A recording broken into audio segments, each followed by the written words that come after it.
Nabawi ni Isko Moreno ang Manila City Hall mula sa kanyang dating kaalyado na si Hani Lacuna. Narito ang agenda report ni Paulo Barcelon live mula sa Maynila. Paulo. Pinky, natatagalan ang proklamasyon ni dating Manila Mayor Isko Moreno Domagoso dahil sa mga presintong hindi nakapag-transmit kagabi at sa ngayon ay piniprint na isa-isa yung mga canvassing reports ng iba't ibang distrito. Pero sabi nga nila, sa hinaba-haba man ng prosesyon, sa proklamasyon din ang tuloy at ang desisyon ng mga Manileño, one more chance para kay Isko. Inabot na ng madaling araw ang paghihintay ng mga taga-suporta at mga mamamahayag na nagko-cover sa Maynila. Matapos ang mabilis na bugso ng transmission ng resulta, natigil ito bandang 2:00 ng madaling araw at lampas 96% na ng mga presinto ang nakapag-transmit. Ang ibang presinto gaya ng kay Regine, hindi naging maayos ang transmission kaya kinailangang dalhin sa City Board of Canvassers ang mga USB na may lamang datos. Doon sa pinakadulo, success po yung nakalagay po siya doon sa ECM po, doon sa monitor niya po. So hindi ko po napansin yung pinakauna na nag-failed po pala. Kaya ang mga taga-suporta ni Yorme, abangers hanggang mag-umaga.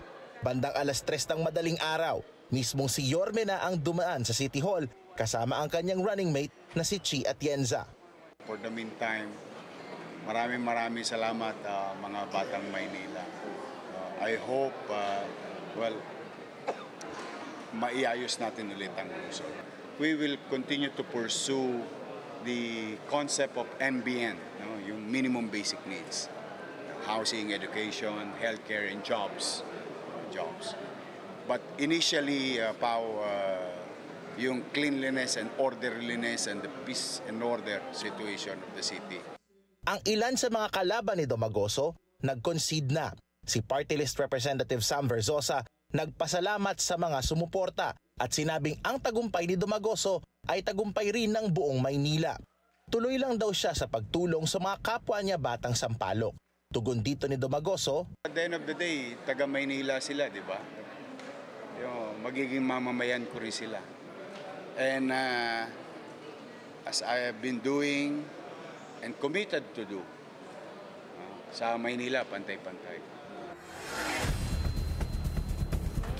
Kanina, Pinky, pasado 3:00 ng hapon ay nag-concede na rin si incumbent Manila Mayor Hani Lacuna kung saan nagpasalamat siya sa kanyang mga taga-suporta. Pakinggan natin yung kanyang naging pahayag.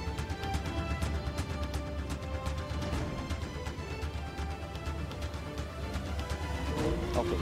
So sinabi niya doon sa kanyang address na ang pagmamahalan ng pagtitiwala daw sa kanyang ama na si Dani Lacuna ay hindi daw makakalimutan kailanman. At suma total, nasa lampas 97% na ng mga boto ang pumapasok dito sa City Board of Canvassers at may nangyayaring ang proklamasyon sa aking likuran.